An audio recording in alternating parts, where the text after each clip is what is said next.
ये कहानी रे की है। रे जिसकी बहुत जल्द शादी होने वाली थी, मगर किस्मत ऐसी पलटी कि गलती से वो एक कत्ल कर बैठा। कत्ल भी एक अमीर शख्स के बेटे का। उसके बाद उसके बाप ने पैसों का सहारा लेते हुए रे को जेल के अंदर काफी साल गुजरवाए। और इस बीच रे ने क्या क्या परेशानियां झेली और रे की गर्लफ्रेंड ने क्या क्या परेशानियां झेली, ये हम बताएंगे आपको इस वीडियो के अंदर। तो वीडियो का एंड तक जरूर देखें और लाइक जरूर कर दीजिए। तो कहानी की शुरुआत में हम रे को देखते हैं। रे फौज की नौकरी को छोड़कर अपनी गर्लफ्रेंड कैली से शादी करने के लिए उसके शहर जा रहा होता है। अब दूसरी तरफ हम कैली को देखते हैं जो कि पार्क में बैठी होती है। वहीं पीछे से रे आके उसको सरप्राइज दे देता है। रे वहाँ उसको शादी के लिए प्रपोज करता है, जिसपे कैली पहले शर्माती है, फिर वो उसे हाँ कह देती है। ये दोनों यहाँ से अपने घर के लिए निकलते हैं। तो गाड़ी के पास जाके कैली को याद आता है कि पार्क में बैठ के वो जो बुक पढ़ रही थी वो वहीं पे छोड़ आई है। अब रे कैली को गाड़ी के पास ही खड़ा करके खुद वो बुक लेने चला जाता है। इतनी देर में पीछे दो लड़के अपनी गाड़ी में आते हैं। वो कैली को अकेला देख के उसे छेड़ने लगते हैं। तभी रे आ जाता है। रे और कैली उन दोनों को इग्नोर करके अपने घर के लिए निकलते हैं, मगर उन दोनों लड़कों में से एक लड़का टिम वो कैली की विंडो के पास आके अजीब सी हरकतें करने लगता है। तभी रे को गुस्सा आता है और अपने गुस्से पे काबू ना पाके वो उन दोनों को वहां मारने लगता है। टिम चाकू निकाल लेता है। वो उस चाकू से रे पे हमला करने के लिए उसकी तरफ दौड़ता है, तो रे खुद को बचाते बचाते उसको धक्का दे देता है। और धक्का देते ही गलती से टिम का चाकू उसको खुद को लग जाता है और उसकी मौके पे ही मौत हो जाती है। यहाँ से हम देखते हैं रे और कैली अपने लॉयर के पास जाते हैं, क्योंकि रे के ऊपर मर्डर चार्जेस ऑलरेडी लग चुके होते हैं। इनका लॉयर इनको बताता है तुम्हारे पास सिर्फ दो ही डिफिकल्ट रास्ते हैं। एक तो ये तुम अपने जुर्म कबूल कर लो, इस तरह तुम्हें 2 या 3 साल की सजा होगी,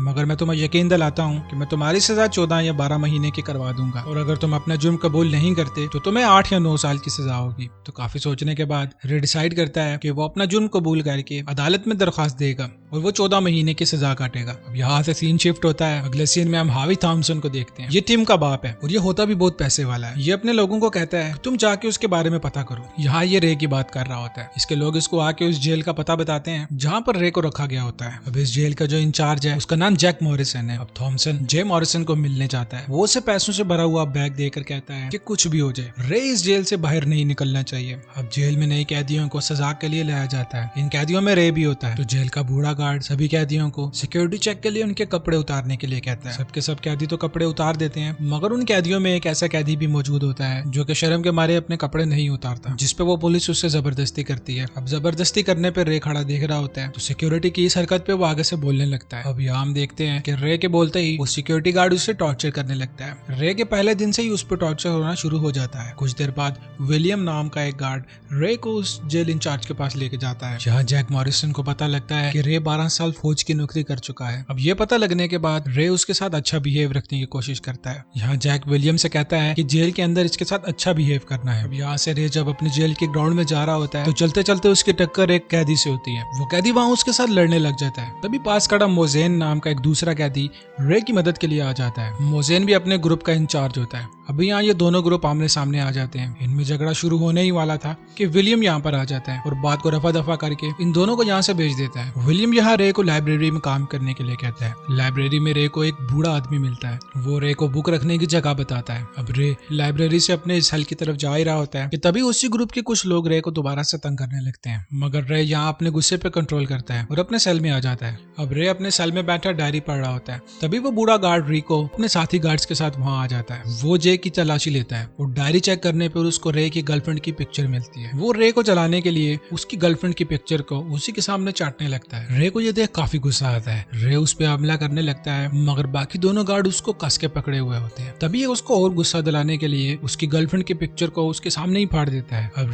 रे को उसके कपड़े उतारने के लिए कहता है और साथ में उसको थप्पड़ मारता है। अब रे यहाँ अपना डंडा रे के सर पे मारने लगा होता है, मगर साथ खड़ा गार्ड उसको ऐसा करने से रोक देता है। अब अगले दिन हम देखते हैं रे को जब नहा रहा होता है तब बड़े कद वाला एक देहो एकल कैदी उसके पास आता है। वो उसे झुकने के लिए कहता है ताकि वो पीछे से उसके मजे ले सके। अब रे यहाँ गुस्से में उसको उसके सीने पे मुक्का मारता है, जिससे वो पीछे जाके गिरता है। तभी यहाँ रिको आ जाता है। रिको जे को मारता मारता जैक के रूम तक ले जाता है। रे यहाँ जैक को बताता है कि उसने खुद को बचाने के लिए उस गे आदमी को मारा था, जिसपे जैक उसको बताता है कि यहाँ ये सब कुछ नॉर्मल है, इसलिए ओवर रिएक्ट करने की जरूरत नहीं है। मगर रे के ज्यादा बहस करने पर वो गार्ड उसको फिर से मारने लगते हैं। यहाँ भी वो गार्ड विक्टर इनको मारने से रोक लेता है। वो इन्हें कहता है कि कहीं ये मर ना जाए। अब रे यहाँ डेविड के साथ बैठ के लंच कर रहा होता है। तभी इसको वो कैदी भी नजर आता है जिसके साथ इसकी पहले लड़ाई हुई थी। इसके बाद डेविड और रे लाइब्रेरी में किताबों को सही कर रख रहे होते हैं। तभी डेविड रे को बताता है कि मैं इस जेल से कभी भी बाहर नहीं निकल पाऊंगा। 15 साल पहले मैंने अपने भाई के साथ मिलकर पैसों से भरा एक ट्रक लूटा था, जिसमें हमने 3 सिक्योरिटी गार्ड समेत एक पुलिस वाले को मारा था। उसी डकैती के दौरान मेरे भाई की मौत भी हो गई थी और मैं यहाँ आ गया था और दोबारा वो पैसा भी किसी को बरामद नहीं हो पाया था। यहाँ डेविड रे को बताता है कि सिर्फ मैं जानता हूँ कि वो पैसों से भरा हुआ बैग कहाँ पर है। ये लोग यहाँ बात ही कर रहे होते हैं कि अचानक रिको आ जाता है। रिको रे को बताता है कि बाहर तुम्हारी गर्लफ्रेंड तुम्हें मिलने आई है। ये बात सुनकर आज कितने दिनों बाद रे के चेहरे पे मुस्कुराहट आई थी, मगर वो थोड़ी देर ही अपनी गर्लफ्रेंड से बात कर पाता है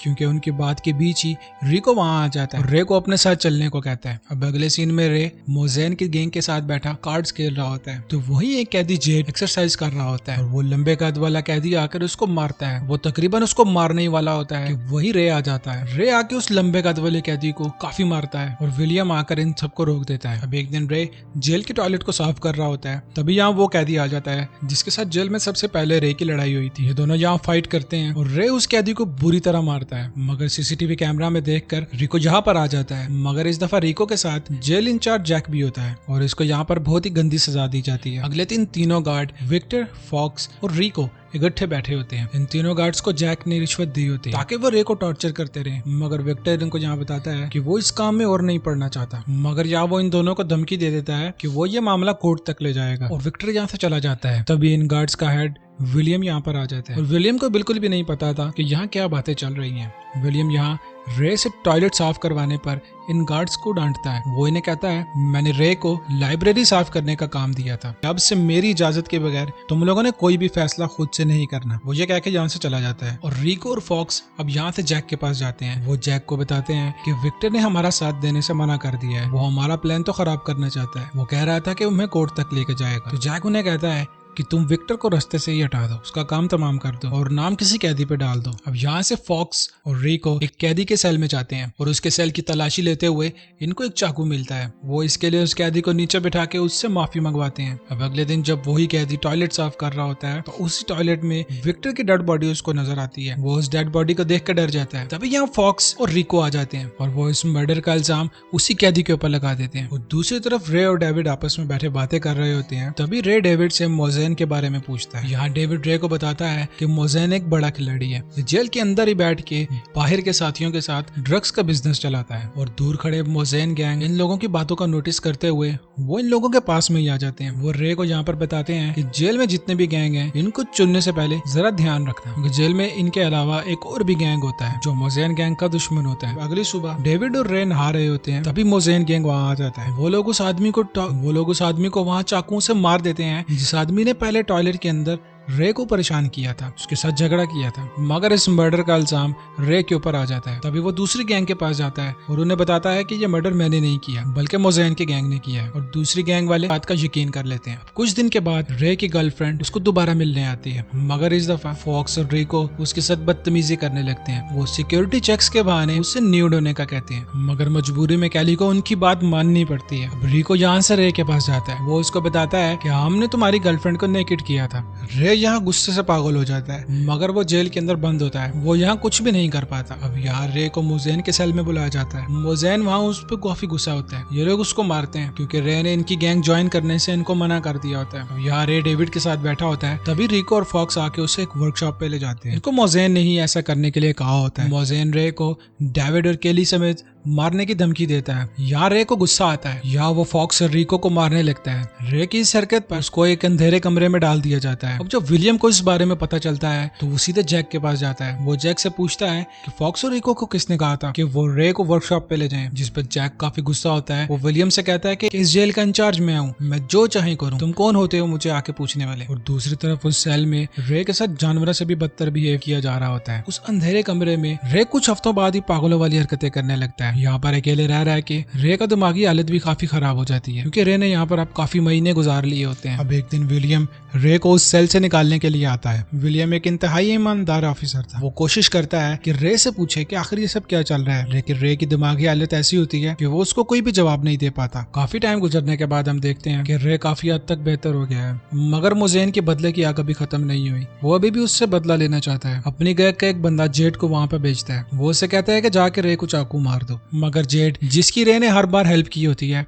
वो ऐसा नहीं कर पाता और जेड की इस हरकत की वजह से मोजेन जेड को जान से मार देता है। अब जब रे को उस बारे में पता चलता है तो वो अपने गुस्से को काबू नहीं रख पाता। वो सीधा मोजेन गैंग के पास जाता है और वहाँ उनकी गैंग के एक आदमी के साथ लड़ता है और वो उसको मार देता है। और उसको मारने के बाद वो मोजेन को चैलेंज करता है, जिससे दूसरी गैंग के मेंबर रे की सपोर्ट में आके खड़े हो जाते हैं। जैक यहाँ से विंडो से ये सब देख रहा होता है। वो रिक और फॉक्स को कॉल करके इन सबको रोकने की बजाय वो इन्हें कहता है कि इनको लड़ने दो।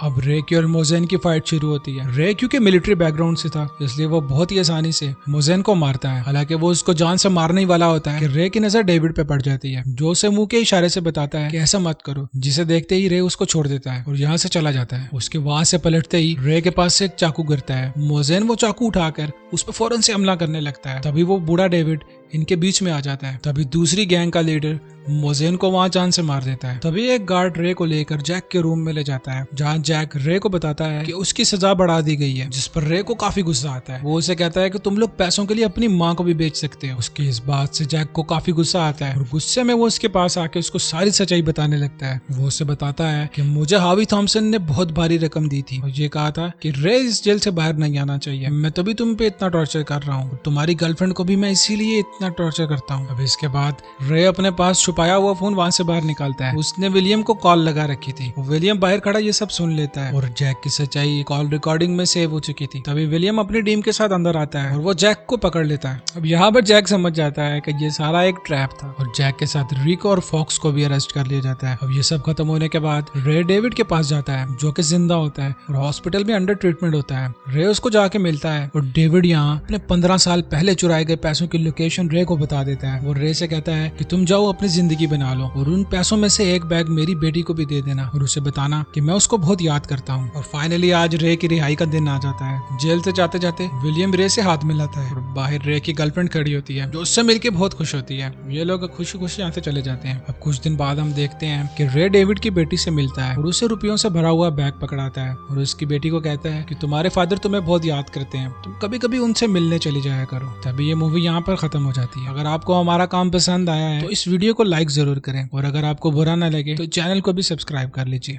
शुक्रिया।